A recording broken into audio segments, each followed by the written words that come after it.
Hello.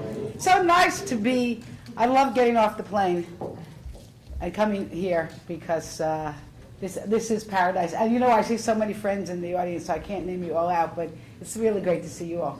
So, Gail, where's Gail? Right here. Gail, thank you very much. We have a lot of solidarity being mayors, and you do a great job, and I enjoyed working with you when I was mayor, and I enjoy working with you now.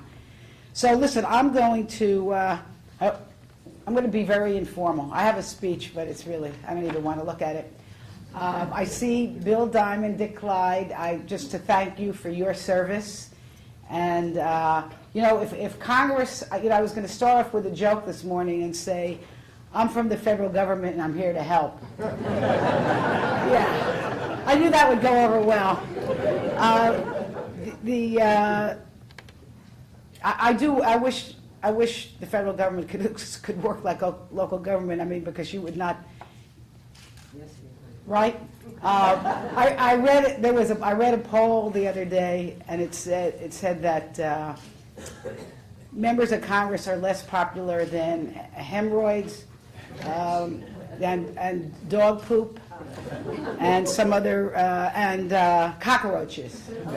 So I was really feeling bad, but then it said we're doing better than the Ebola virus. So I really, you know what? It's no wonder, because I just want to say this: shutting down the government was irresponsible. It was unnecessary. Even risking not paying our bills is reckless. And it would have led to a worldwide economic meltdown. So, you know, I can see, you know, if I'm sitting where you are, you're looking at Washington, D.C., and you see us as a body that is, you know, the crisis of the week, right, that we're trying to deal with. You know, we're not solving problems, that we're playing gotcha. I mean, if your city council ever, if you acted like we did, Bill's actually agreeing with me, you'd be out of business real quick, right? Right. And you know, and the fighting is not just partisan. And I try to give my remarks to my constituents, even though I am a Democrat, the fact of the matter is I have a lot of Republican friends, and I have a lot of respect for both sides of the aisle. And I just want to try to tell you like what it is up there right now. There are about 30 Tea Party members who are frustrating everybody, not just Democrats, but mainstream Republicans. And there are these outside groups that are controlling the politics. And I don't mean to offend you if you're a member of these, because here's what I want to say. I'm also on the Foreign Affairs Committee. I've had an opportunity to basically travel around the world with members of the Tea Party. And I can tell you this, that the members I have met, and I've met many of them on both sides of the aisle, are actually intelligent, they're accomplished, they're engaging, articulate, and guess what? They're representing their constituents.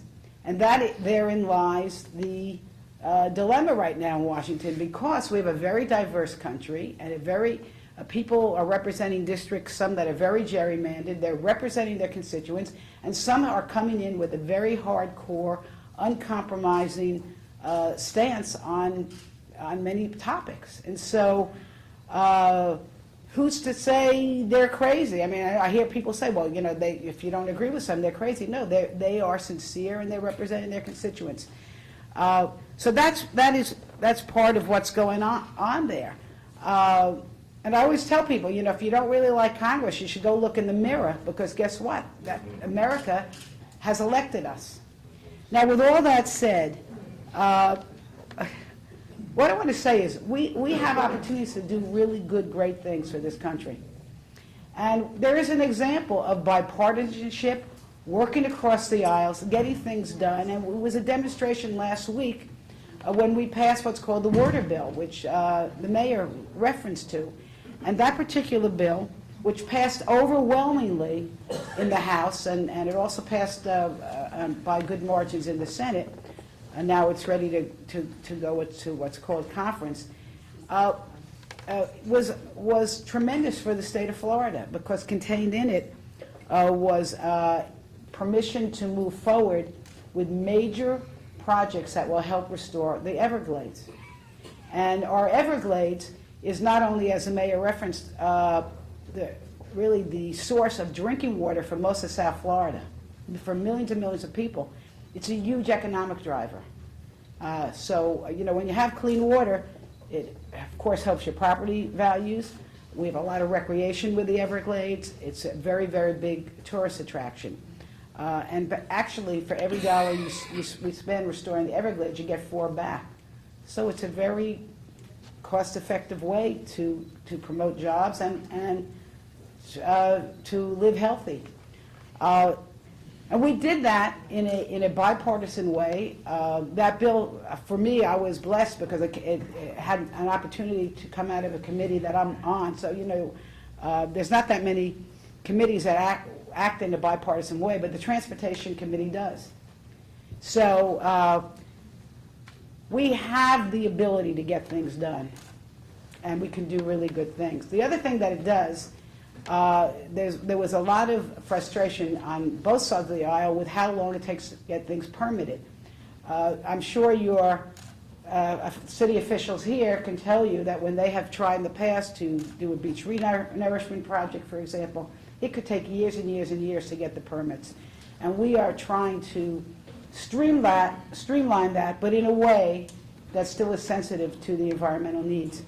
And while I'm on that subject, I see Karen Marcus here, who I want to salute, first of all, for your public service. And she is now become a champion for our beaches. I hear people sometimes say, oh, beaches are just for the rich people. No. Could you imagine a South Florida, or I can take you to lots of parts in the country where this would be true, without our beaches? First of all, the people who live on the beaches generally pay very high taxes that go to many government services. Beaches help protect the shoreline. And you could, folks who live in South Palm Beach, in Singer Island will be the first ones to raise their hand to tell you that, right? Beaches are a huge magnet for tourism. Do you know that our beaches in South Florida are a bigger destination than even Disney World? So nobody should say, oh, it's just about the beaches. And, of course, it is a very important nesting place for our turtles. And I always kid Karen. I said, in my next life, I'm coming back as a turtle. Because I'm telling you, they had very good lawyers, and they have very good rights. Is that correct? So beaches are important. And, because I'm on the subcommittee that deals with water resources and the environment, I've had an opportunity to discuss the beaches with my colleagues. So here's a little insight. Again, without trying to get political, there are some groups, and I'll name one, so if I offend you, but listen, this is their point of view, and I just respectfully disagree with it. I don't with any hatred or anger.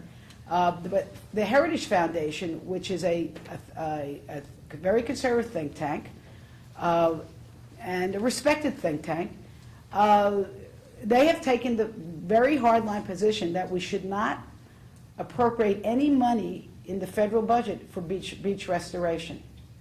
That's their position.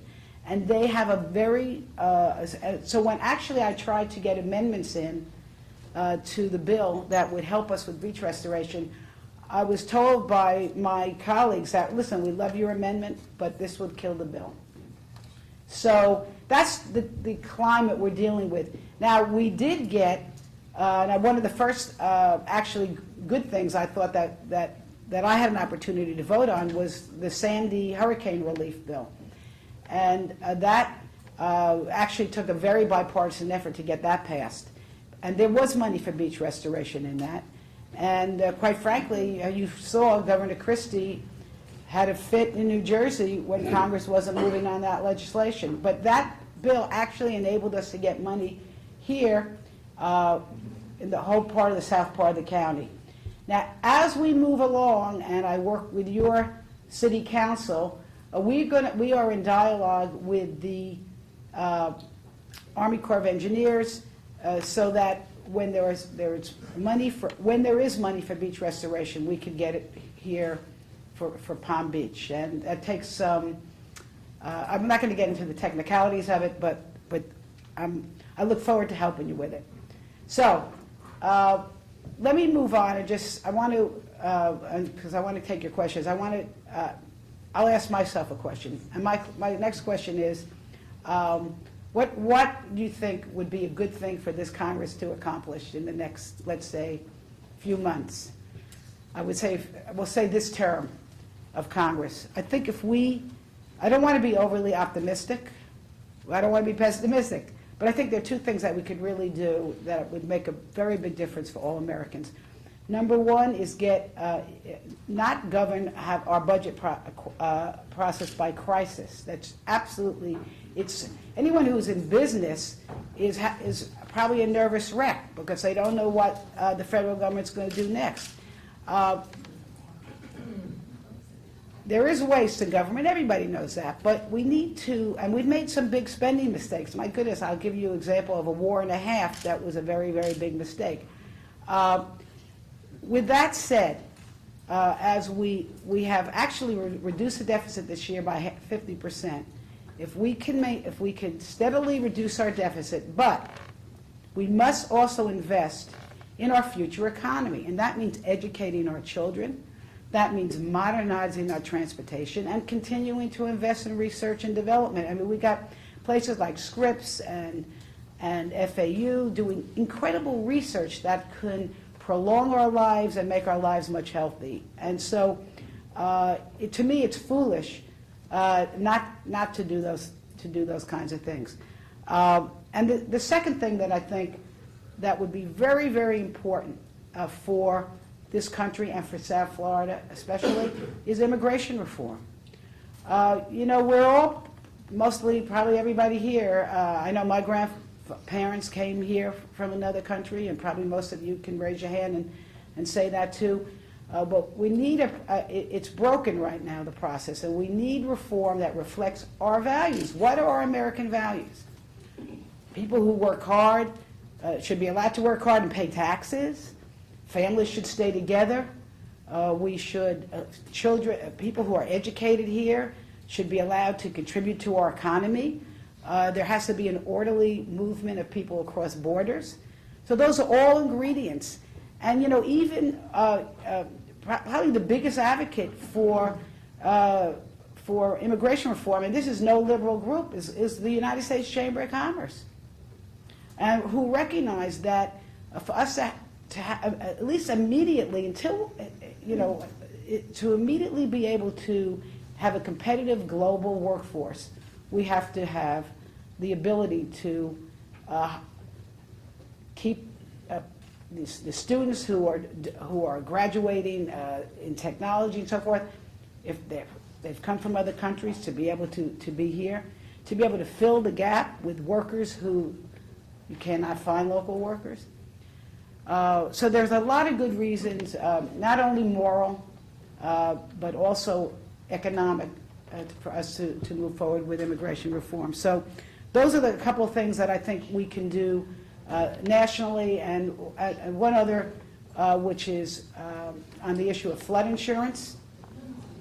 There was well-intended legislation in the last Congress to fix the problem. The National Flood Insurance is basically run out of money, and so they try to fix the problem.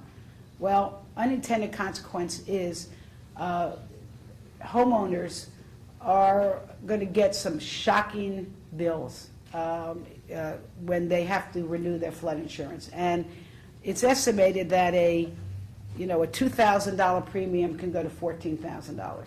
I mean, that's how bad the potential is. And so one of the things we immediately did this year in the House was we passed a bill to delay the implementation of that particular provision of the law so that people would not see those kinds of rate hikes.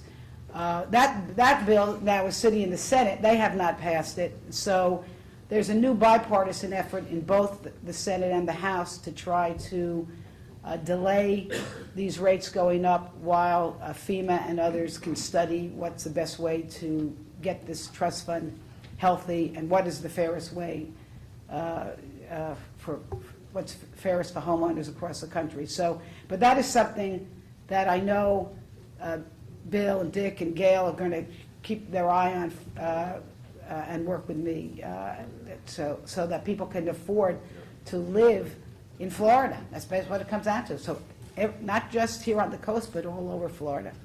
So anyway, that'll be my informal, formal report. And now I'd like to take some questions. And thank you, folks. Is somebody, do I have to call on the people, or is Ned? Yeah. Oh, you want me to? Okay.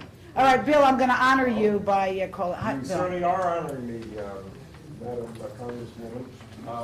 The question is, I understand that Blue Cross Blue Shield may drop between 200 and 300,000 people in the state of Florida because of the rollout of Obamacare and the requirements thereof. And is there any way that law can be amended to protect the people of Florida as well as elsewhere in the United States who are losing their policies? Right. Okay. Thank you. Did everybody hear the question, or should I repeat it? You all heard it? Okay. Well, there certainly is a lot of hullabaloo about this Affordable Health Care Act, isn't there? You know, thing that thank you for the way you asked the question, because what it shows is he's used to problem solving, right? Yes. And it would be really nice if people in Congress could frame the question that way, because first of all, let me.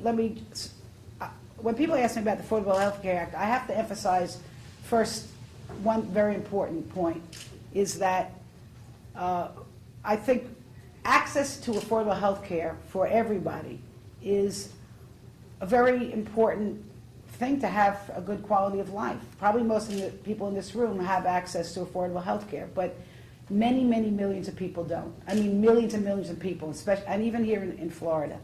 And so, you know, if you think about it, if your grandchild or your child had an earache or your sister had breast cancer, your husband or your brother had a heart attack, certainly you'd want them to be able to go to a doctor. Well, for millions of Americans, they can't do that. So I just want to say that the mission of trying to bring access, to me, is a good mission. Now, there have been obviously some can I say it? You know, some. Well, the website's not working properly. I'll put it that way. Okay, and you know that is really is very disappointing, without question. We're told, and I can tell you this: both Republicans and Democrats have asked very hard questions. I will be on a telephone conference this afternoon with the Chief of Staff, President Obama's Chief of Staff, on a conference to discuss this very issue. They have to get this fixed. And the reason they have to get this fixed is because the concept behind the Affordable Health Care Act is the more people that get covered, and especially getting to the younger population, the lower the premiums can be for most people. And there's a bonus, which is there's no discrimination against women. There's no precondition bias for being a woman. Pre-existing condition. You can't deny because of pre-existing condition. You can't drop once you get to a certain amount of expense for an illness. Kids who can stay on their parents' insurance until is it age 26? I got an insurance expert here who's helping me. There are a lot of really terrific points. Your wellness checkups are free. For women, birth control is without a copay. There's a lot of really good parts to the Health Care Act. It cannot work unless people get signed up. Now, the issue that you bring up, Bill, which was my understanding is that Blue Cross Blue Shield sent a letter here in Florida to many of its policyholders saying that I guess they either have to get a new policy because of the Affordable Care Act.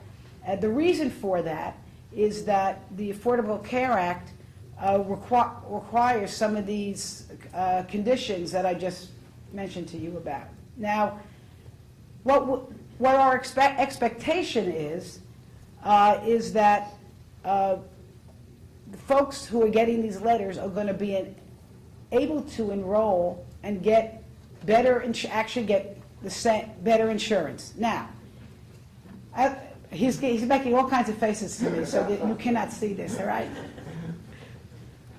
Until we get this web page fixed, You won't know. we don't know. So here's what Carol's gonna. I'll call on you. The new policies are, there is ways to access new policies independent of the website. Okay, that's right. That is correct. There are new ways. There are ways to access it. There's a phone. You can go. There are places to go. You can make phone calls and so forth. There are Florida healthcare websites that have the policy prices and so forth. Okay. So the other thing is that I want to say is that there were a number of states that set up their own website because their state government cooperated on this, and they're doing much better. They're not having the big problems we are with the website. So here's what I want to say, now to answer your question, and this is how I think Congress should operate on both sides of the aisle. If there is a problem, you try to fix it instead of becoming talking heads on television. So I'm here to say, I want to give it an opportunity to try to work. If it does not seem to be working, once this web page is up, then we should go back to Congress, sit down around the table, and figure out how to fix it. That's reasonable. all right. To me, that's reasonable. All right. Thanks for. I'm sorry for that You're very long-ended. welcome. There was someone over here. Yes. I was going to ask you, do you think the members of Congress who are in the party will attempt whether defunding the next ceiling? Okay.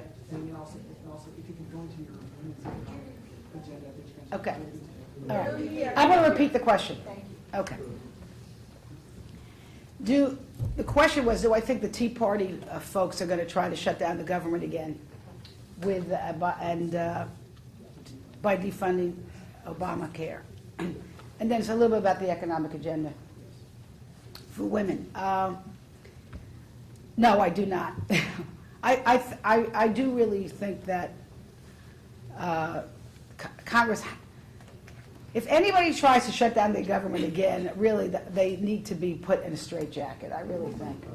Because there was nobody, it was so overwhelmingly the ridiculous, unpopular thing to do. So I do not think they will. Let me had one other question. I'll answer that quick because you've got two questions in.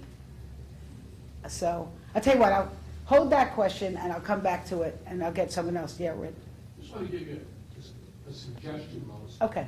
The state of California, I think I heard it on the radio yesterday, the Blues pushed back forcing the people to change the policies in March, and he gave the people some breathing time. And I think in my office, we're getting phone calls on a daily basis, and people are scared of that. Yeah. Because A, they don't know what the price is going to be. And Right. And they're worried, especially people that are sick. And I just make that as a suggestion to you. Okay. Thank you. What Richard Bernstein here, I'll give an advertisement for you, who was really one of the top, top healthcare insurance agents in the world. I'm going to give you that much. It's true. I've known him a long time. It's true. He had a suggestion about perhaps delaying giving an opportunity for people to get their insurance correct. I think it is a 6-month rollout, and I don't think there is actually a deadline till January. Is that correct? I have my expert in here. March 31st. March 31st. Okay. It goes to March 31st. Okay. So there is some leeway for us to get this right. Listen, you hit it on the head. When there's been so much misinformation that some people are scared. But people should know really that I'm not going to say 100% because nothing's ever 100%, but the overwhelming majority of people are going to be able to keep their insurance and they're going to get better coverage. Yes, in the back. Lois, I've provided health insurance for our employees for 30 years as well as the family. In the last 4 years since healthcare reform, and despite a recession, our premiums have gone up 10, 12% every year, supposedly because of the healthcare reform initiatives. This year, we just got our new quote, and we don't have the Rolls Royce of insurance that Congress and the Senate has. We have a regular policy for all of our employees, and our rate increase for this coming year is going to be 30%. That makes it the unaffordable CARE Act for us. And what I've seen is that many of the larger employers are telling their employees that they're going to have to cut from 40 hours to 29 and a half, and that's not going to be helpful either. So, I mean, it seems to me that and I think the concept makes sense. If we want to get everybody insured, we can bring insurance premiums down. But that's not happening. We're seeing the exact opposite. So I think if we really want to get everybody insured, we put everybody in Medicare or some other program, and you solve the problem. Alternatively, we could also put the legislature in one of these exchanges, and they'll find out the problems real fast. Okay. Well, first of all, we are in the exchange. Just to let you know, all my employees have to go into the exchange. Subsidized. The employees are getting subsidized. The Affordable Care Act is really not in effect yet. So I want to, look, I don't want to get into a dispute with you, but I do not necessarily accept that your premiums are rising or you've had this increase of cost because of the Affordable Care Act. Now, let me just say this. When Medicare Part D, for example, was put into place, there was a long period of time until things got figured out. We have to have some patience. I'll be the first person to say, listen, I was not there when this was passed, and I probably might have liked us to go have a public option, for example. There may have been some other ways to do this. But I'll be the first to say that if after we give it a chance, it doesn't seem to be working, we should go back to the table. But I do really believe that we need to let it roll out, see if it works. There are still millions of people who are not getting access to health care. And so let's take it from there. Yeah. Lois, we know you're a consensus builder. When you say the talking heads in Congress, what can we do? I think we all agree. Can we all talk a little bit lower and talk about the issue? And can we not ask our Congress representatives to be the first to say, let's stop talking on the extremes and talk in the middle? Right. Did you all hear that? Okay. I think the question is how can we probably have a much more rational Congress where people are talking to each other rather than at each other. And I wanted to say this, I tried to allude to this earlier, is really most of us are really like that. And what happened with the water bill is an example of it. The bill that came out of transportation can be a very, very big bill that authorizes these water projects all over the country. That's how we should act. But constituents are going to play a big role, a huge role. So will some of the various interest groups. There is a war going on right now between the United States Chamber of Commerce and the Heritage Foundation. It's an unbelievable war. These are both conservative organizations. One is a little more conservative. They are at war with each other up in Washington on issues, for example, like water project bills, like immigration reform. There'll be other examples of that. I think it's going to take public pressure on your representatives all over the country to get us to play nicely in the sand pile, whatever you call it. Really, that's what it's going to take.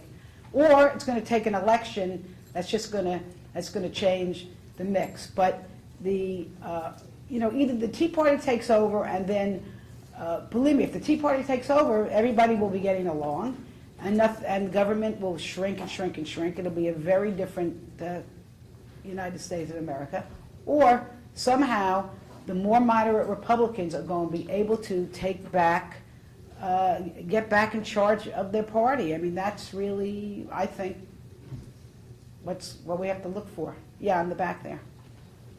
There's a growing physician shortage in the United States, as I think you're aware of that. The question is that a lot of doctors are not being protected in taking care of their patients regarding Medicare payments. A lot of Yes. constituents are senior citizens. Right. A lot of the doctors are opting out of Medicare. Right. What are you doing? And recently, AARP, as their own health care, has dropped 1,000 doctors in the state of Florida. Right. Just AARP in the state of Florida. Right. So I'd just like to know what you're Thank doing. you. That is a very, very important issue. Every year, the doctors we get to the end of the budget year, and the doctors are facing huge cuts in their services of Medicare patients. I personally just signed on a letter to the Budget Committee asking them not to make those kinds of cuts. I mean, we actually going to be addressing that issue coming up soon. You know, this is something that people probably, and maybe people in this room won't be surprised, but taking care of our senior population, making sure the doctors are available to take care of our senior population is not only the right thing to do morally, of course, but for Florida, economically, you know, the second biggest economic sector in this state is what? What do you think it is? It's seniors.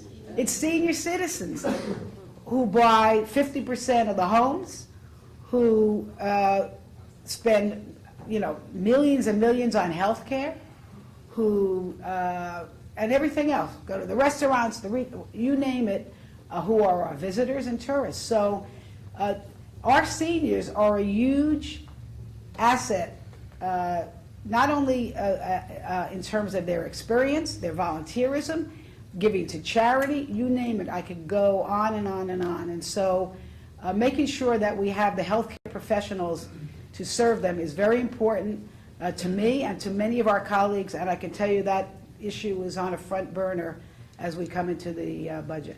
Thanks for asking that. Karen? Can you give us a status on the port dredging? Which one? Right here. Oh, the question is there a status on port dredging? I am not, in my last conversations with them is that they don't really have the money to do port dredging. Now, for the federal government to be involved with port dredging, we just did part of this water bill that we passed, authorized some huge dredging projects in Miami, in Port Everglades, in Fort Lauderdale, and in Jacksonville. But these are all locations that have matching money. And so what I have told the port, I don't know, I know your mayor, the Mayor Caniglio was at these meetings, is that you have to get community support and you have to show local interest and local money in order to go forward with dredging projects. Yeah. Lois, Hi, you've Robin. always been known as a voice for women and children, and Yeah. I know that you've been doing some work on human trafficking. I was just wondering if you could give us an update on Okay. that issue. Well, thank you, and I'll also answer your question on, well, I think it's, if any of you have ever seen any of the 60-minute stories, or shocking about human trafficking, and I also get to sit on the Foreign Affairs Committee, which is an amazing committee, and to hear the stories of children, not only in sex trade, but labor, how they get trapped in literally as slaves in factories all over the world. And every country most countries are supposed to be doing something to stop it. We haven't gotten a handle on it. Right here, locally, we have service centers who are working with especially with young women who have been enslaved. I mean, it's really It's very shocking. So it's an issue that I'm following, but I think the first thing that has to happen is the public awareness. Let's take a poll here. How many of you are aware of this enormous issue of just human trafficking? Okay, so a lot of you. So I think as the public awareness escalates, there'll be more action. You asked me a question about the women's economic agenda. What's happening in Congress, the folks who have been hit the hardest by what our sequester, I don't know whether, that's a whole other story, but in the last Congress, they passed a budget at the last minute in order to avoid a shutdown, a meltdown, and not paying our bills. They passed legislation that the Congress, both parties agreed to across the board cuts, and it's sort of a mindless way to cut your budget, because let's say if you had to pull back, you would look at your budget and you say, well, maybe I can pull back on a vacation, but I still have to pay my kids' education, college tuition, or I still have to put food on the table, pay my mortgage, whatever. You would go and prioritize how you spend. We're in a situation right now where our budget is across the board cuts, and so it's mindless. So there's no prioritization of where to cut your spending. And where we're getting hurt tremendously is children who are in Head Start, and these are kids from poor homes who basically go to an enriched daycare so that their parents can work. Huge cutbacks there.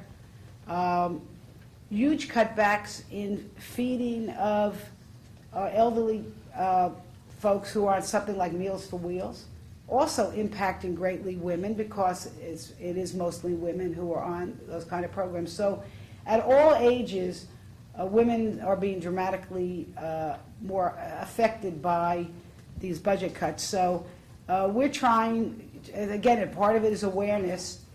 We are going to have a forum today with the Women's Chamber of Commerce to highlight some of the economic issues of just fair pay, also what happens to a woman when she takes maternity leave and so forth. Because let's face it, the well-being of both women and men in the workplace affect everybody.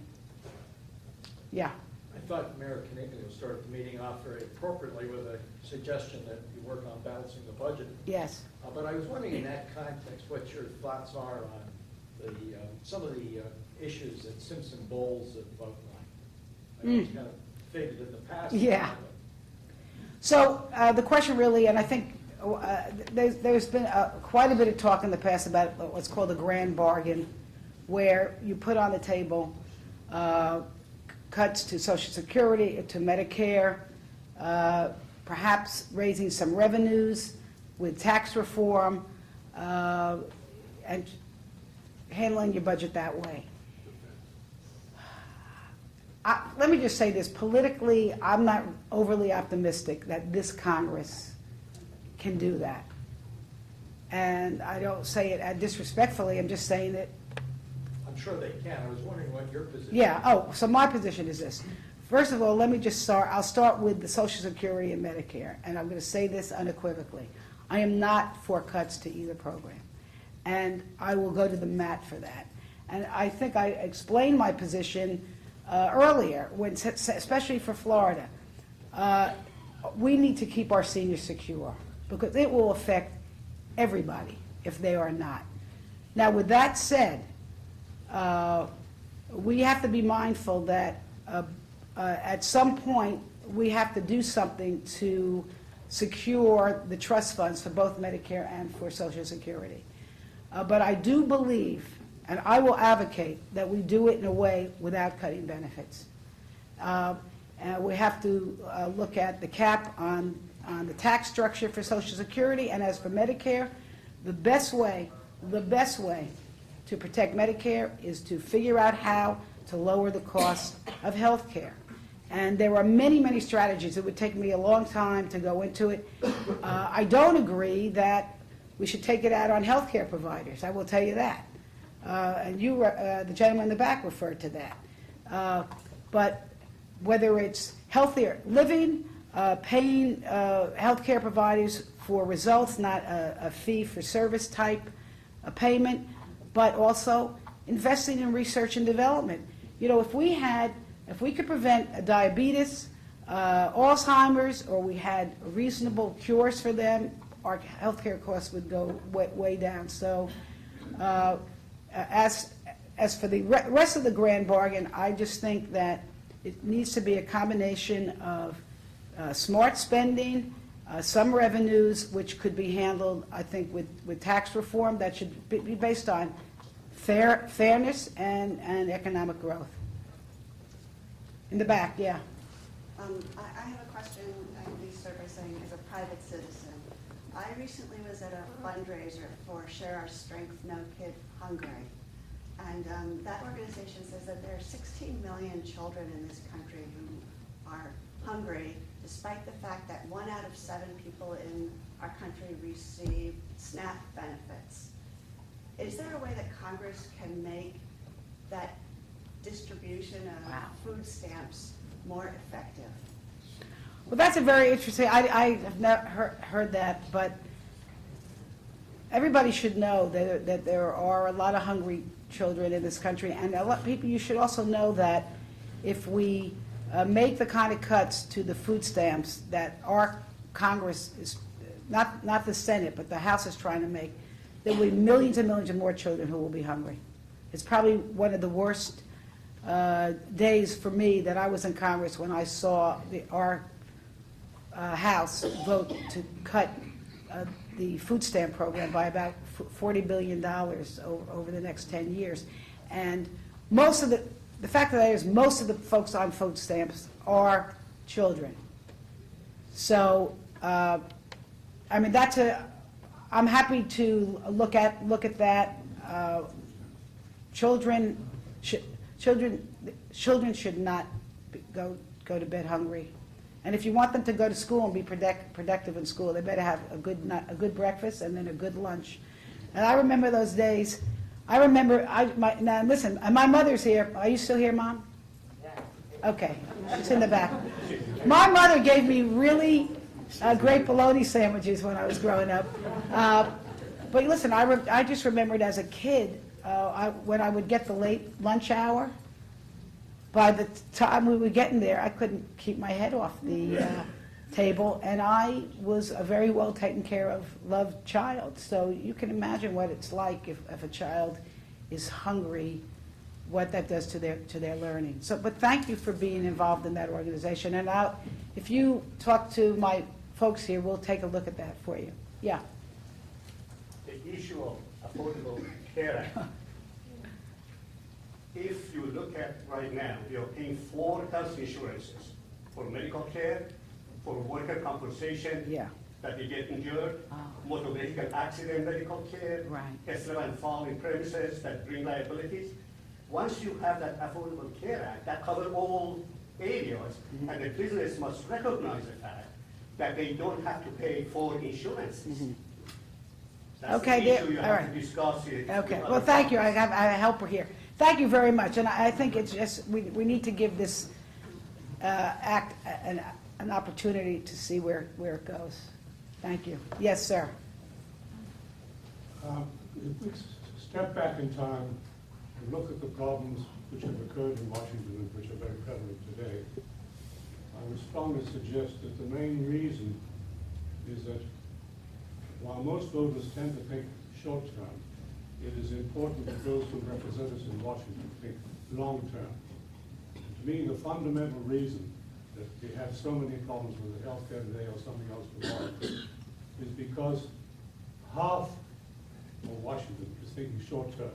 And the main reason, in my opinion, is the 2-year term for the House of Representatives. We need, if we want to change this long term, we have to force the House representatives to think long-term. They can only do so if they have a 4-year term renewable by House every 2 years.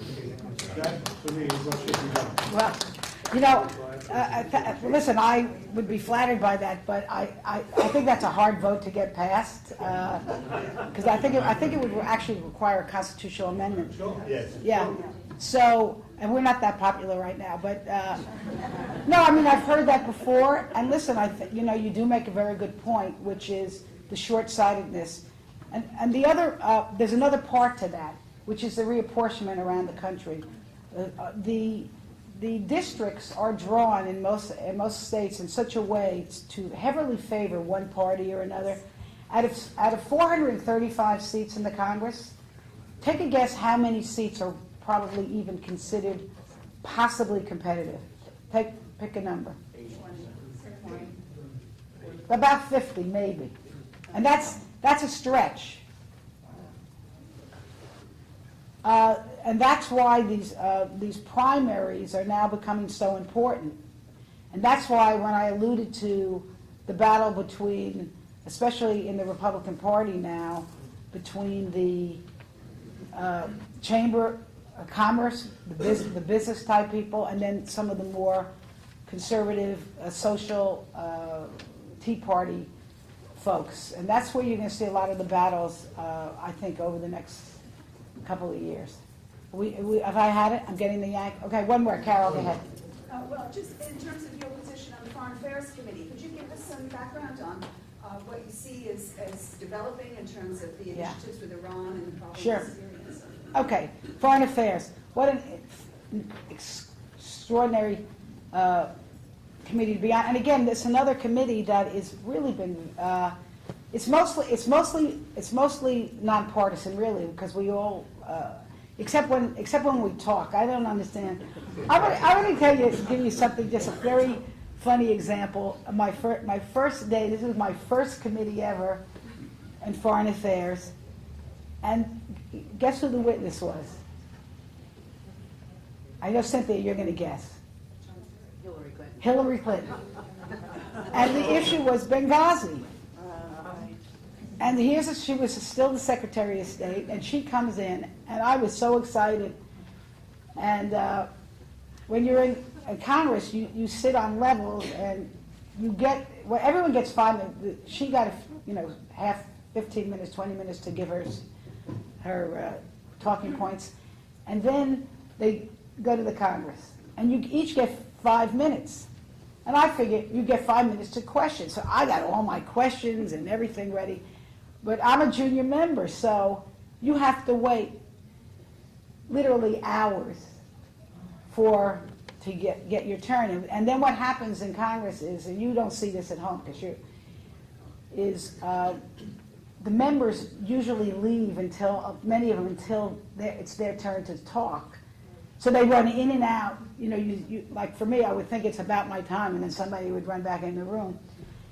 But what shocked me, and I guess it shouldn't, is that each member on both sides of the aisle, instead of asking the Secretary of State, questions, all they were doing is screaming. They were like, the Republicans were screaming at Clinton, and the Democrats were screaming at the Republicans, and they were all making it was like, okay, who could get the best YouTube soundbite today? So what I found out, though, is that the real action does not go on in what you see in front of the camera at all. It just doesn't. Well, let me tell you one thing that we were able to do that came out of that hearing that probably no one ever heard about, never read about, or whatever, on a bipartisan basis. Trey Riddell, who is a Republican, very conservative, lovely guy from the west coast of Florida, he's a freshman like me. He was probably sitting there as shocked as I was. And Hillary Clinton was asked, what would she suggest in order to improve security? And she said, one of the things she said over the shouting and screaming of everybody who was there was, we have to give the lowest bidder the security contract. We would like to be able to look at other qualities. So very quietly, Trey and myself, we actually put a bill together that did that, and we actually got it passed. So, and it's actually the law. So, no, we're not the only amazing people. I'm just telling you that you're not really you don't see everything. But I have the one great thing about not only I've got to travel around the world, and I travel. You travel a bipartisan. I went to Tokyo, Abu Dhabi, Cairo, and Brussels with Michelle Bachmann, and 5 members of the Tea Party, and 1 other Democrat. And I want to tell you what, we got along great. And we don't agree on a lot of things, but it's collegiate. And we got to go around. My visits with foreign leaders was before the shutdown, because once they shut us down, they stopped our travels. But one thing I found as I've gone around the world is how really respected America is, and how powerful we are perceived. We are still perceived as the leaders in everything. Now, I have not yet been out there since this shutdown. I could tell you this shutdown did not do us any good in terms of our image, because the leaders are out there are probably, could you imagine now we're trying to tell Egypt how to run their quote-unquote democracy or their representative government. And it's like, you lose a little bit of your pizzazz or your credibility when you can't keep your own government open. But the fact of the matter is, we've persevered a lot in this country, and it's still a great place to be. And for me, I tell people, I fight with my colleagues all the time about one thing: who really represents paradise? And I say it's me. And I know this, that at the end of a week, no matter how it's gone, I'm getting to a much better place. And it is an honor and a privilege to represent all of you. And I want you to know, regardless of what side of the aisle you are on, my office is open. I am accessible. My team is accessible. Stephanie can wave. She's my Palm Beach outreach. Felicia is my district director. We are very accessible. We help you. Little things. You need a visa. You're having trouble with a passport. You have an immigration problem, Social Security, anything federal, and even if it's not, we'll get you to the right place. We are here to be hands-on. It's not just about passing legislation. It's about helping you get through the bureaucracy of the federal government, making life better for you in the ways that we can. Again, thank you for your time and attention.